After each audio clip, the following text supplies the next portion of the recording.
En route vers votre programme avec Intercom, les bus du Grand Sénonais.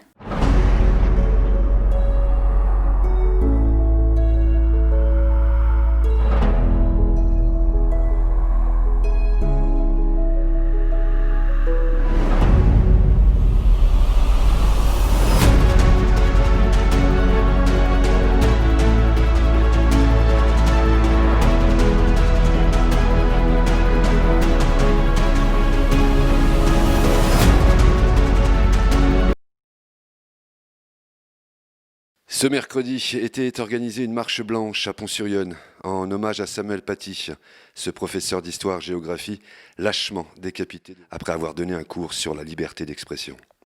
À travers cette marche, c'était un hommage. Voilà, déjà un professeur d'histoire, parce que ça correspond à ma formation.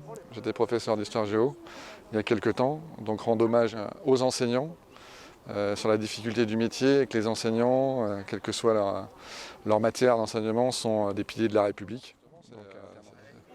C'est terrible ce que je vais dire, mais dans notre pays, il faut qu'il y ait des événements comme ça pour qu'on prenne conscience de certaines choses. C'est terrible ce que je viens de dire, mais voilà, j'espère qu'on n'aura plus du tout à faire ça. Mais je suis quand même relativement pessimiste, j'attends des mesures fortes, les concitoyens attendent des mesures très très fortes. Enfin, encore une fois, c'est notre société qui est en péril.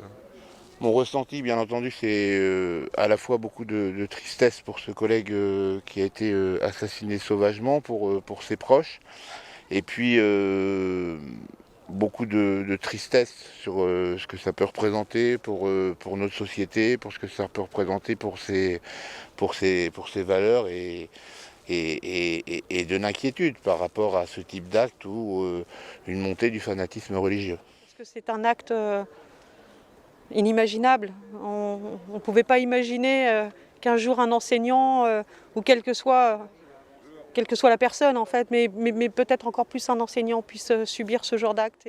Élus, professeurs, parents et élèves de Pont-sur-Yonne et des communes voisines, tous avaient répondu présent à l'appel du maire, Grégory Dort, pour se recueillir lors d'une marche qui a pris fin dans la cour du collège Restif de la Bretonne, où une cérémonie a eu lieu. La libre communication des pensées et des opinions est un droit les plus précieux de l'homme. Tout citoyen peut donc parler, écrire, imprimer librement, sauf à répondre à de l'abus de cette liberté dans les cas déterminés par la loi. Article 11 de la Déclaration des droits de l'homme et du citoyen. Winston Churchill, en 1945, disait « Nous devons notre liberté à des hommes qui ne plient pas, qui ne s'agenouillent pas et qui ne se soumettent pas